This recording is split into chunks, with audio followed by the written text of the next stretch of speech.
So we talked about all the forms.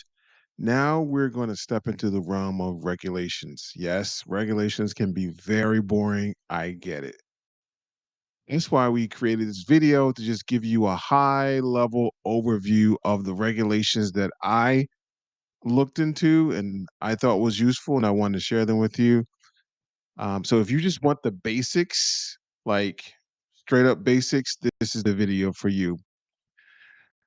Now, with the regulations, the reason why we're presenting the regulations here is because it helps you to understand the total process.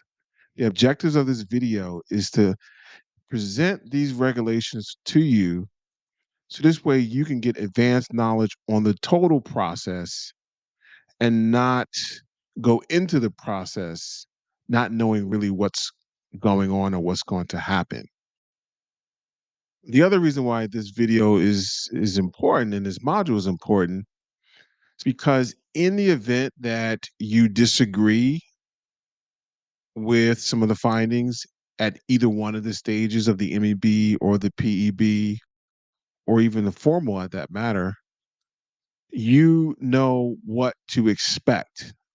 So you are prepared to go through the process and you would know what to expect and how to really present your case. In other words, how to help the lawyer help you. So in the first regulation is the DOD instruction number 1332.18. This is the overarching Department of Defense instruction for how all of the services are going to perform the disability evaluation system. Of note, within this program or within this instruction, there is a lot of detail about the overall view of the process, Peblo, what the Peblo does, the MSC liaison, what the MSC liaison does. So it's good background information to kind of show where the Army, the Navy, the Marines, and Space Force, where they would get their instructions from for the disability evaluation system. But here now we get into the Army side of the house. And this is the regulation that I found very helpful for me to understand the process from the Army lens. And so this is AR 635-40. This is the disability evaluation for retention, retirement, or separation. Within AR 635-40, it drills down into the actual steps and phases of the medical evaluation board. And then this is where it tells you what your options are as a soldier with respect to requesting an independent medical review or a rebuttal inside of the MEB phase, or requesting a formal inside of the physical evaluation board phase. So this is a very important document because now you will be able to understand the steps and be able to communicate effectively with your lawyer because you understand how the regulations work. My advice and tip is try to review this while you're in the MRDP phase because things are going to happen so fast you may not have a lot of time to really do all this research. That's why I'm providing the research up front for you. The next key regulation is AR 40-501, the standards of medical fitness. Now, this is the regulation that the Army is going to use to determine if your condition meets the definition of failing inside of this regulation. So, in other words, the purpose of going through the MEB side, the purpose of going through the medical evaluation board is we've taking a look at what you have in your medical records from the recovery phase in the MRDP, you've reached that point within the MRDP.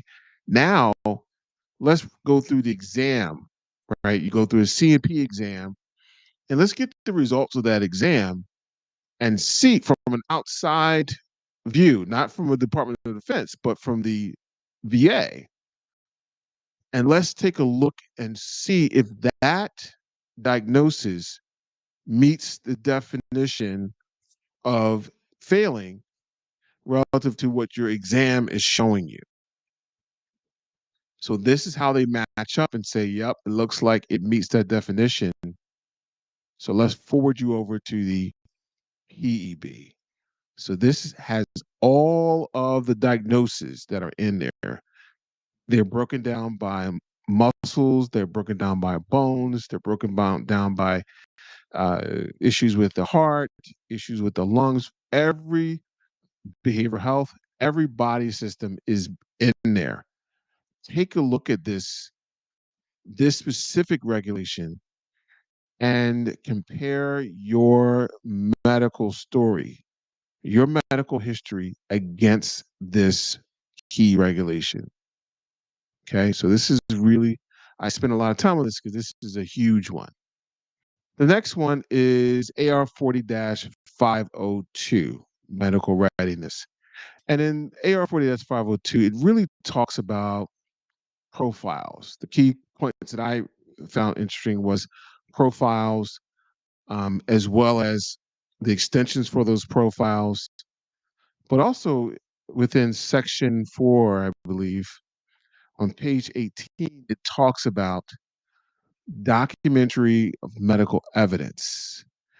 And you know, I love talking about medical evidence. If it's there, it's there. If it's documented, it happened. So as a nurse, what we would say is if it's not documented, it didn't happen. You can say all you want what you believe is going on, but if it's not documented, it didn't happen.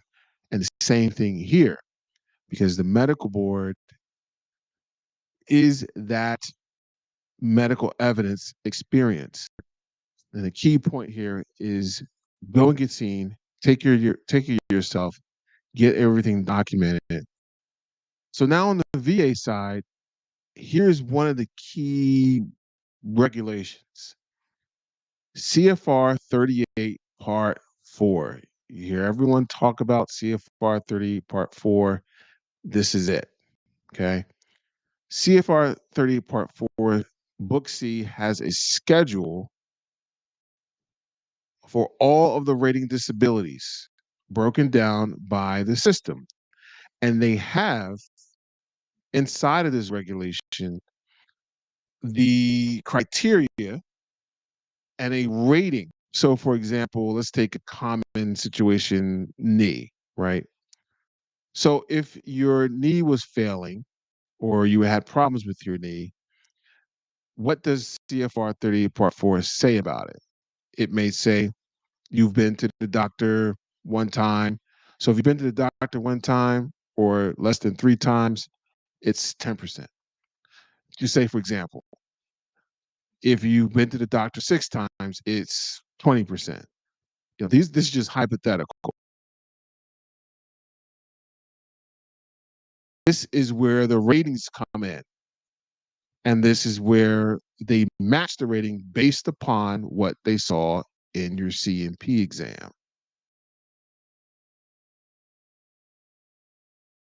Now, here is the inside view of how the VA, the adjudicator meaning the person who's going to evaluate, not the C&P examiner, not the doctor, but the person who's actually going to take that information at the VA and look at the exam and assign a rating to you.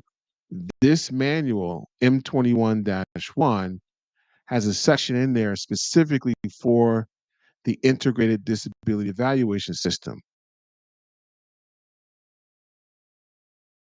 There's all these different parts here. One of the main parts is really talking about medical evidence and how they and what they used for medical evidence. And so I want you to be able to be familiar with this. This way, you know what they're going to be looking for, and you can provide it for them when you are filing 635-8 separation and processing document. Some of the key pieces within this regulation that I've found interesting was Chapter 6. Chapter 6 speaks directly to the integrated disability evaluation system. Okay. One of the things there is it can answer a lot of the questions that I see online, such as, hey, if I'm going to be promoted, if I'm on the promotions list, how does this med board impact me? It's in there. Or, hey, when can I use my accrued leave? Or am I authorized permissive TDY? Things like that. When am I supposed to get my separation orders? All of those answers are within this regulation in Chapter 6. So take a look at that and just get yourself equipped, and you'll square yourself away. All right, that's enough nerd talk for this module. I'll see you in the next.